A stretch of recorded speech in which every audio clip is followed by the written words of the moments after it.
what you want, when you want it, where you want it. This is The Mesh. This is Karen from Time Genies. We know time is our most precious commodity, so let Time Genies help you with tasks such as home organising, small business cleaning, relocation services and lots more.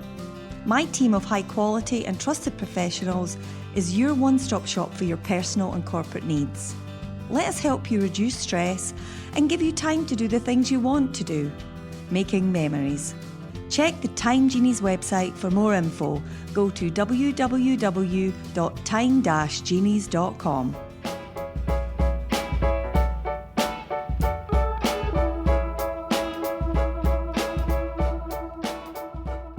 Welcome to the StreetCircleDrive podcast here on The Mesh.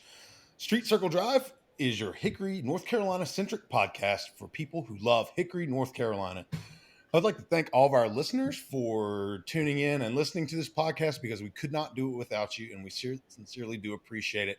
So once you've listened to this podcast, head over to themesh.tv and subscribe to all of our shows. Once you subscribe, the episodes will be beamed directly to your favorite device. Currently produced on The Mesh, a whole bunch of great shows, including John Reach Countryish, Big Fan, Chick Chat, Foot Candle Films, Entrepreneur Exchange, I'm with the Band, The Forecast, and on. We have everything going on right now. All these shows have new episodes every week, so be sure to check it out. If you're interested in advertising on The Mesh, head over to themesh.tv and hit the advertise button for more information. Today on the StreetCircleDrive podcast, we have a very special guest. He is a Hickory, North Carolina born and bred artist. We have Mr. Hunter Speagle on the podcast. How you doing today, buddy? Good. How are you doing? Man, I'm doing great. I want to bring you on today to talk about a whole bunch of stuff, but man, I'd like to start to talk to you a little bit about the Downtown Mural that you did. Talk a little bit about how that got started and basically how that whole project took place.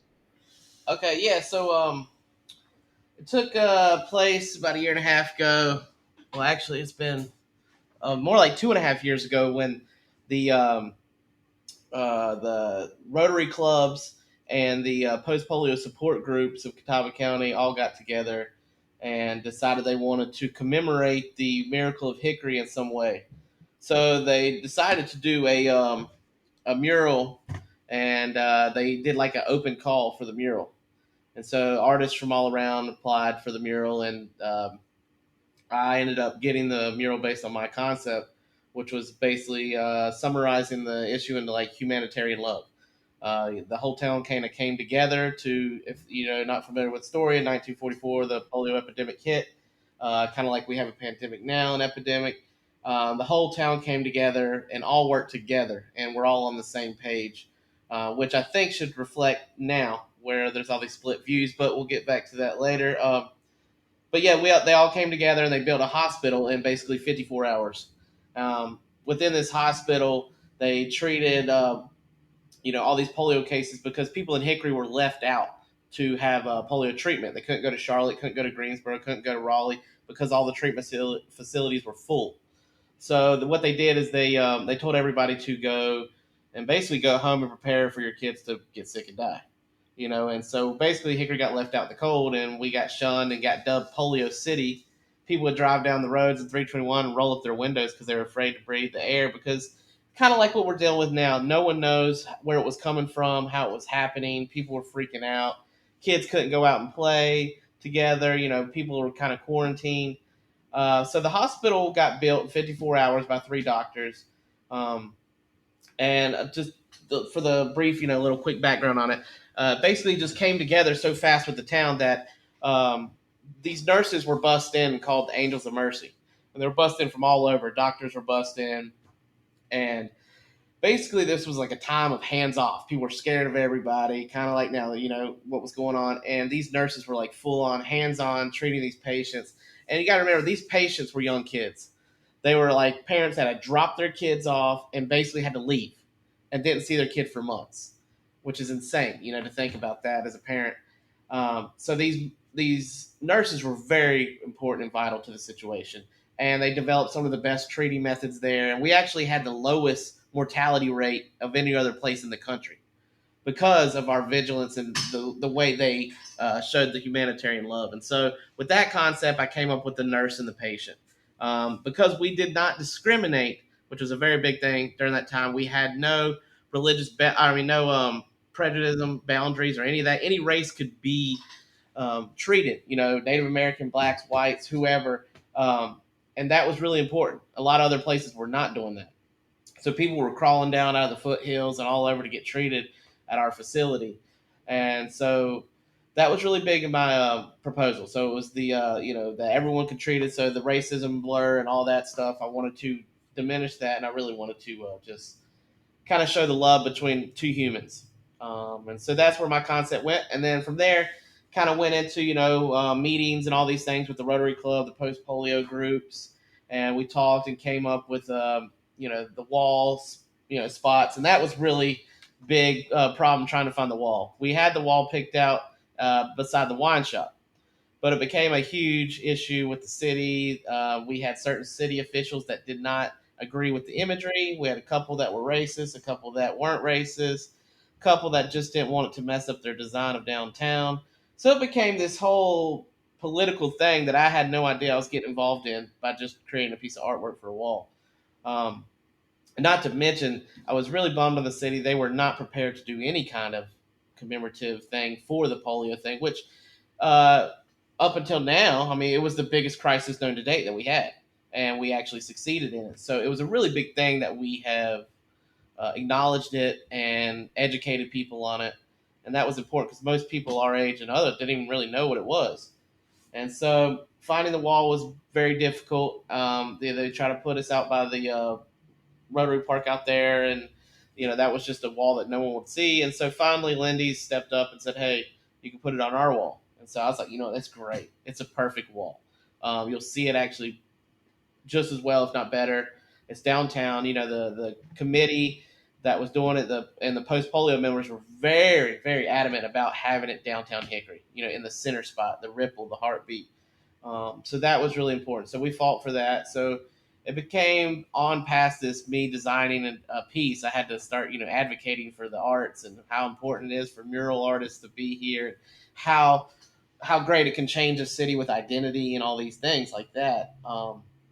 So, identity that a mural could give. And not to mention, from a business standpoint of the city, it's the cheapest way to hire an artist to come out there and throw paint on a wall. God, they're getting out really lucky and free on that one. So murals, they really are vital to our everyday lives and just brightening up things. And so that, it got pushed, and we finally got, approval in September on the Lindy's wall of last year and of 2019. And then we just, started rocking on it, and, it got knocked out pretty soon, and it turned out great. Yeah, from start to finish, Hunter. How long did it take you to? You weren't alone in doing the artwork. You had a team, right? Or was this like an individual effort? Actually, so for designing, and the whole campaign was just on me and the committee. But right. I did the design, and then I had a guy help me. James Smith helped me with the painting. Right. Because with the wall that scale, you have to have help. Oh, yeah, absolutely. Between me and him, we knocked it down. It was the design was done. It was solidified that I did. So all it was getting it up there and getting the paint on the wall. Gotcha. So yeah, we worked as a team, me and James Smith, and 21 days. He had to do some other projects, so he was there, part of the time, and then we really knocked it down, and it turned out beautiful. I completely agree with you. And I agree with you, man. It is that, and also James's mural, the Hickory mural. Yeah. I'm so happy to see that, the city is, or, if you're having to drag them along, but art is such a pivotal part in every downtown landscape, and it showcases what the community is all about. And absolutely. I think your mural does that. The Hickory has had a long running history of being an inclusive community for the most part. Exactly. And, with that, I think it really does show it off. I think you guys did a great job on that. Yeah, I think it's great. Basically, we got the design up there. Once I got it up there, it was just like filling it out. And, I wore them out a little bit because I like to 2-coat and 3-coat everything. So, I was telling them the first coat's the painting, the second coat's the preserving it, so because it is a historical kind of monument, or, a memorialized thing that it needs to be able to last for a while. So my thing was really high quality paints and really trying to get it preserved to where we put a lot of coats on it. And so that was important to me. And, other than that, it was just like kind of just like legwork, it was a lot of work up there. Yeah, for Just sure. a lot of, I saw you put out a call recently for some additional walls. Have you got some other projects in the works? yeah, so I'm working on a project right now with Old Lenore Road, and I'm actually in the secrets working with a project. We'll let it out with CCM, painting that wall. That was going to be done hopefully in October, but because of the COVID-19, we've had some pushback on that, just for fundraising and things like that. So the CCM wall was going to be a really nice wall, and then the Old Lenore Road wall for the Ollie Arts District. I'm working on a wall there, or working in ideas. But I'm also trying to do two of my own things right now. Where I did a call for, I'm looking for walls right now for. I want to memorialize all the people that died from COVID-19 in Catawba County. I do these cardinals. That's kind of my trademark for people that passed away and things that represent my life. So I would like to do an individual cardinal for every person that does pass away for this, and put their name underneath it and that sort of thing.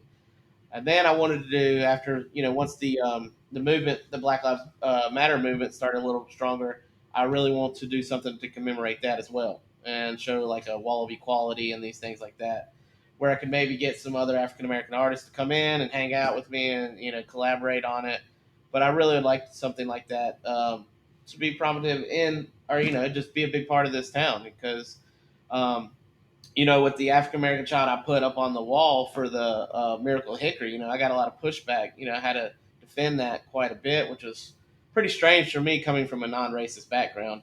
And so getting involved and trying to push that was strange. So, and I was one of, I guess, the first person to put an African American basically in the face of Hickory like that. So, I thought, well, you know what, I need to do this and do this for the Black Lives Matter movement. And so, so I'm looking for two walls right now. So if anybody out there knows two walls, businesses, non-businesses, public, whatever, private, or even, I'm challenging the city to like, come on, let's give me two spaces, because these are definitely going to be pivotal points in our history again, and with Hickory. And so, speaking back to about the pandemic real fast about the Miracle of Hickory, the way we all came together to do the Miracle of Hickory post-polio thing, the polio epidemic. I'm hoping that people will come together on this pandemic that we have right now. And I'm hoping that we can all come together like we did back in 1944 and have another success story. Yeah, and it's going to be a lot easier to do that instead of putting a $2 mask on your face instead of having to build an entire hospital. Exactly. You got to understand, like, this was a time like Pearl Harbor, dropping the bomb and all that. People came from all over to give everything.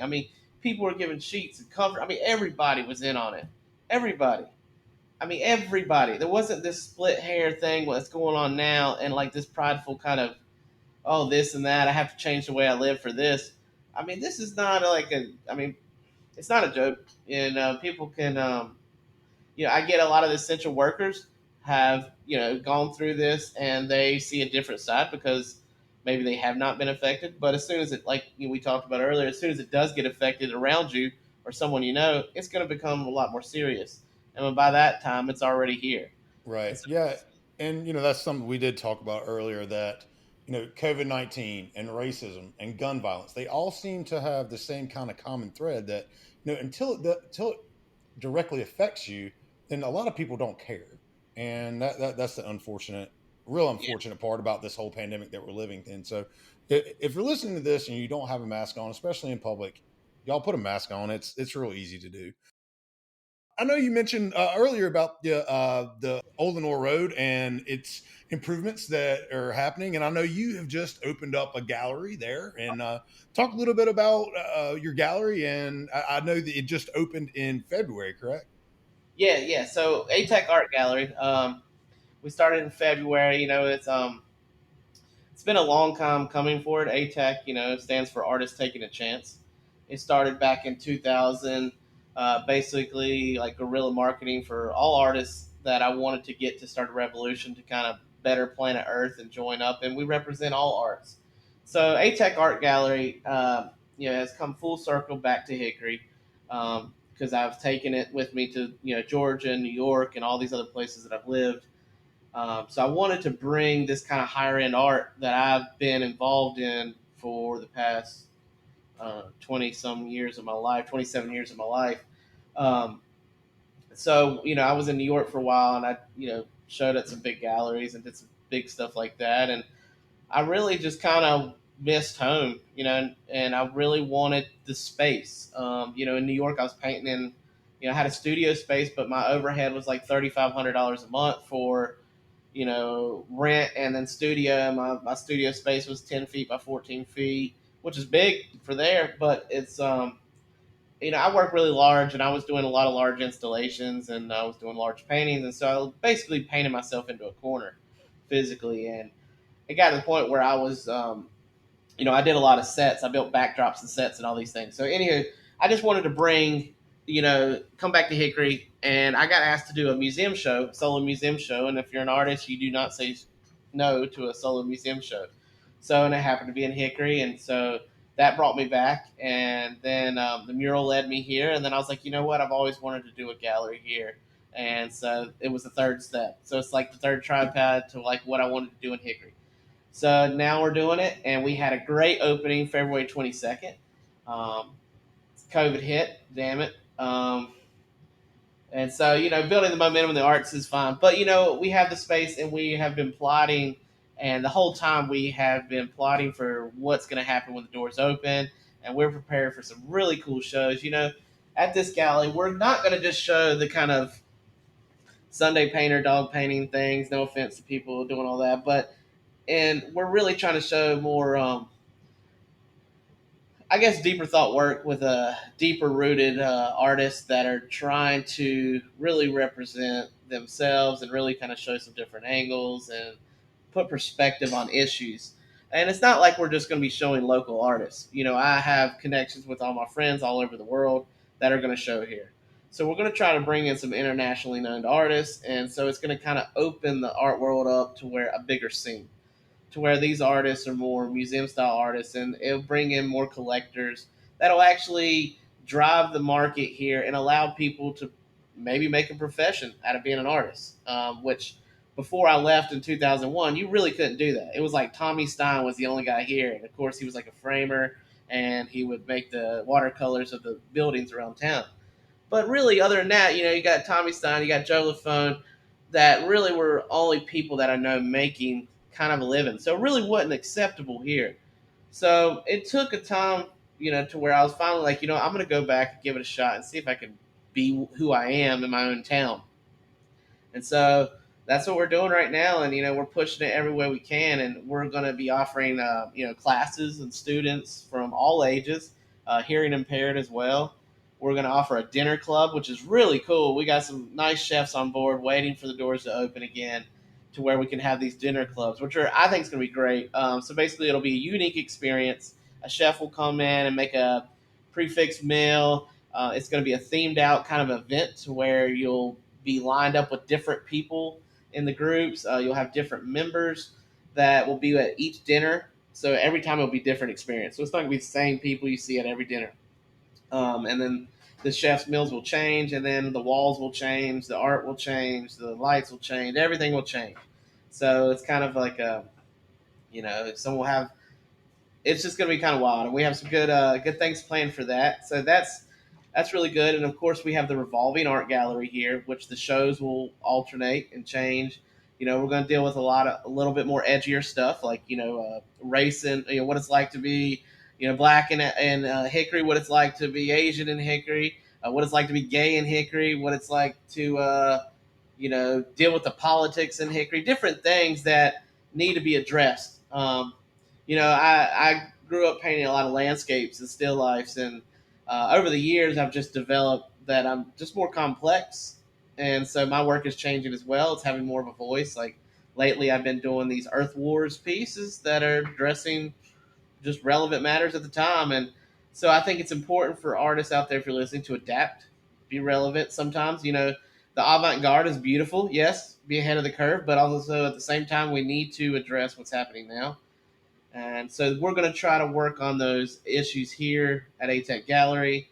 And we're going to really push for the edgier side, We're also going to have live open model sessions where you can come draw a nude model, male and female. Wow, so we're going to have the modeling where you can draw live sessions. We're going to have the art classes.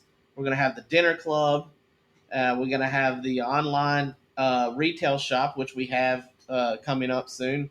So everything will be shipped out and all these things. We also have now the print shop in-house. So now we're doing these prints of pieces. And then, of course, we'll have the openings of the art shows. So we have about 5 different things going on in this one space. But everything is directed to the fine arts, to the arts. But we are incorporating, performance arts, installation arts, light shows, the whole thing. So it's not going to be like you're just going to come in and look at paintings all the time. We really want to challenge viewers to learn how to understand and judge other types of art and mediums than just painting and sculpture. This podcast is sponsored by Jackson Creative, a custom communication agency located in downtown Hickory, North Carolina, specializing in online content creation. To learn more, visit thejacksoncreative.com. Jackson Creative, we tell your story. I wouldn't be a seasoned podcast host if I didn't ask you what goes into your love of Duke's mayonnaise, because honestly, it's number one in my heart, and I want to know how you and what brought about your Duke's mayonnaise. I don't want to say fascination, but it's a fascination for me. Duke's growing up so I did a piece once. I took these giant barrels, 50-gallon barrel drums, and I painted them like Duke's mayonnaise jars, and I stacked them in a food pyramid. Because my saying was we had it in almost every meal of the day. It's something. It was in the casserole. It was in the mashed potatoes. It was in my breakfast sandwich. We'd mix a little, if the sausage was dry, hey, mix a little mayonnaise in there. And tomato sandwiches go right along with it. And liver mush was real big too. So liver mush and Duke's mayonnaise were kind of my hand-in-hand thing. And, our salad dressing full of Duke's mayonnaise ranch, the whole deal. Yeah, man, I tell you, we're about the same age, and I just love how you take the 80s kids nostalgia and Southern nostalgia and bring it to life, especially, you've aforementioned Cardinals, but the Teenage Mutant Ninja Turtles and Hulk Hogan and, and bringing all that stuff to a new light. Like, is that something that you tend to do artistically, is take things that might take something that's very personal to you and then create something for everyone? Creating for everyone is tough. I know that, my 80s nostalgia is getting larger as an audience because of, more people our age are being able to afford artwork and, being able to remind it. But dealing with that nostalgia stuff, it's really important for me to be honest as an artist. Like I said before, I started out painting a lot of landscapes and stuff. That was all technical. That was really just learning colors, paying my ode to being an artist. You got to pay your dues. So you got to learn how to draw. You got to do a lot of things. Nowadays, people are kind of trying to jump right to the finished painting, which I'm kind of an old school guy. I was classically trained. But anywho, taking stuff that really happened in my life and being honest with myself is really important as an artist. Because you look at a Van Gogh, you want to paint like Van Gogh. Sure, you might get good and paint it like a Van Gogh, which I've done stuff like that. But honestly, that's Van Gogh. That's not Hunter Speagle. So my whole idea is to make my own world and I'm creating my Hunter art world here. And in your own world, if you create it, you're never wrong. So that's the trick for me. But yeah, taking stuff like nostalgia and out of my everyday life that I grew up with is what I'm going to start telling my story, because my story is unique and that's what I need to live by. And so, Cardinals and Duke's mayonnaise and alligators and Ninja Turtles and Superman and all these things, got me through life in a special, imaginative way to where I could live in these little worlds and create my own. And now I have a chance to relive them, and not just relive them, but not forget them, and actually be able to control my own destiny now. Like being able to control everything. Like I paint a lot of snakes because I have fears of snakes, and being able to take a snake and put it the way I want to put it in painting is making me I hate to use this word because of all the Christians, but makes me the god of my own world. And so I can, be fearless and not, be fearful of certain things. And, my work has got a lot of playfulness. And so but it's serious at the same time. So there's a lot going on, and it might come off as just like a Ninja Turtle, like I've been doing Ninja Turtles lately, but basically lately because more not just because of my past, but because also what's going on right now. There are different groups of individuals that have teamed up to to get rid of the evil. You got April O'Neil, who's a human. You got a rat. You got a turtle. The four turtles, and then the list goes on with the turtles, and then just being able to mesh those, and it relates now to what's going on. And then I just did a new comic Superman piece, which is actually, I know the viewers can't see what's behind me. It's called The Reign of Superman, and it's basically dealing with the Americanism and all these things right now, and the people and putting all their faith in one man like a president or Trump or somebody like that, and how ridiculous that is. Where we actually need everyone to be a super person, and then the fact that it's a Superman instead of a Superwoman, and then all these things, and so I'm dealing with a lot of this, kind of, I grew up in the South too. I'm a Southern guy. I'm not hating on any kind of, Southern pride kind of thing, but I'm not a racist, and I'm not going to exploit anything, and I'm not going to give credit to anybody who's being like that. So it's really important. There's a difference between pride and American and all these things, and people need to really focus on themselves and really realize what's going on out there and how they project certain things. And projecting any kind of hatred is not okay in my book. And so I'm dealing with pieces that are dealing with that right now, with the Earth Wars and how the police are being so brutal and so abusive. They always have been. I've dealt with this as a skateboarding kid when I was younger. I was a skateboarder skating around, and we got harassed constantly. One of those cops now is actually in jail for abusing a girl recently, and it took 30 years for him to get thrown in jail or whatever it is. But I've just, since I was a skateboarder and a graffiti kid and all these things, I was kind of on the edge of the law, but I was never doing anything bad. I was always trying to promote something good. Skateboarding's healthy. Artwork on public walls. It's public walls. Let's make them pretty. I like historical towns, but let's keep them pretty, and let's keep things moving and innovative, and allowing people to stop in their daily lives and think. So I was always kind of on the edge, and so dealing with the police brutality right now is really big in my artwork. Dealing with the abusiveness of these powerful companies, CEOs that really do. We hear it all the time, and as our age group is putting more awareness to this, that yes, it's talked about quite a bit. We hear it a lot, but can we actually do something about it? Can we actually challenge it? Can we actually change things? And so my work and my mindset is on these things, and being able to involve my nostalgia comes right into play. You got Hulk Hogan fighting Andre the Giant. That's actually about a religious story of David and Goliath kind of deal. And, so instead of just painting the same old David Goliath, I painted the Andre the Giant, Hulk Hogan, and deal with religion and adversity and all these things. And so all this really does play a part. So it's like our 80s nostalgia, but it really does touch. When I said it's hard to make artwork for all, it kind of touches on all a little bit there, and that's a good, successful piece in my eyes. So where you can have it your own, you can have it relate to others, and then it actually expands a little farther. I know I got a little rambling there, but Hunter, we appreciate your voice and your talent in our city, because without artists and without people that really get it, we're just going to be spinning our wheels. Hey, this is Alan from the Foot Candle Films podcast. Interested in promoting your business or event to an online audience? Consider advertising on the Mesh Podcast Network. Head over to themesh.tv for details.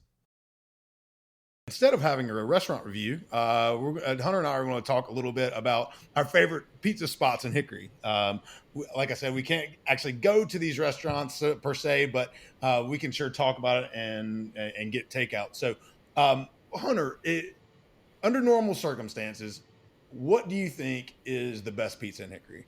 Not gonna lie, right now it's been in my kitchen, but if I was gonna go get it like I was doing before, I'm not gonna lie, Hickory Station has got a really amazing pizza. They're fresh pepperoni and their buffalo mozzarella. Hickory Station is one of my favorites. Yep. Of course, I love the Maui pizza from the tap room. And I don't know why it's blowing my mind right now. The one out there by Honey Pick is. Shoot. What is that one called? Dadgummit. I know. I don't know why. I like it so much. El Bambini. Yeah, El Bambini. Yeah, for sure. They were out in Newton for a while, and I had them out in Newton when they were out there before they moved to Hickory. Yeah. My buddy, Brett Bradshaw, took me to there, and we ate their pizza, and I was like, wow, this is amazing. No doubt. So, so that's a good pizza spot, man. There's so many. Then you got the fix for the Dante's special. Man. Yeah, I was gonna definitely bring up Dante's because full disclosure, Hunter and I, we live in the same neighborhood, and Dante's would be our closest pizza spot, and that buffalo chicken pizza is out of this world, man. It is incredible. I don't know what would the world do without pizza. I have to have pizza in my life. Pizza's a big part. Absolutely. Luckily, I just learned how to make my own pizza. I don't know why it took this long. I guess I lived in New York, and you don't dare make your own pizza when you live in New York. Right. It's everywhere. Sure. It's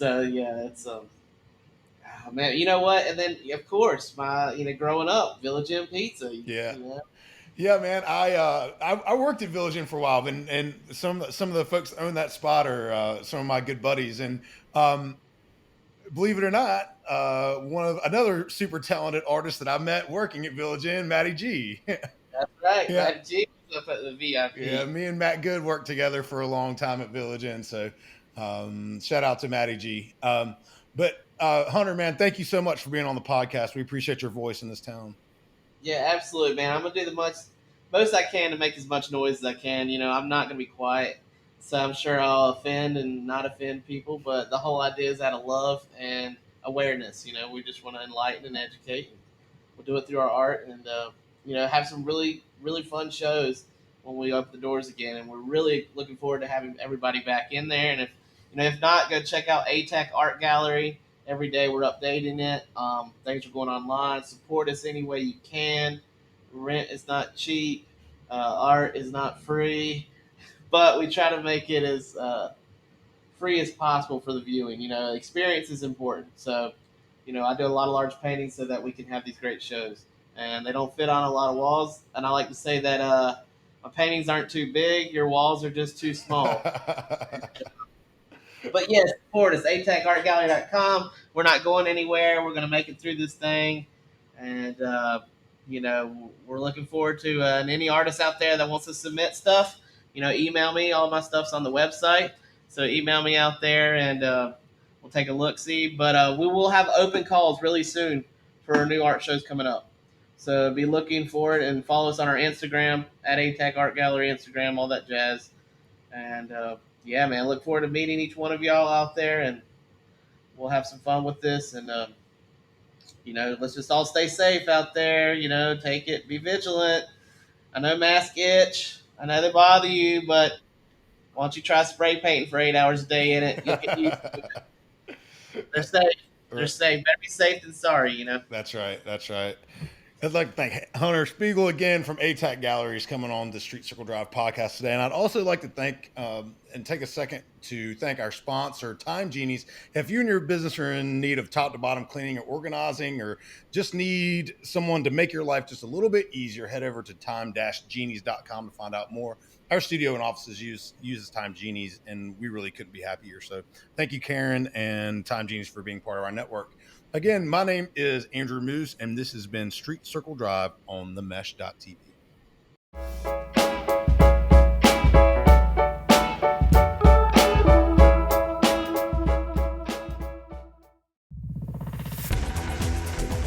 You've been listening to The Mesh, an online media network of shows and programs ranging from business to arts, sports to entertainment, music to community. All programs are available on the website as well as through iTunes and YouTube. Check us out online at themesh.tv. Discover other network shows and give us feedback on what you just heard.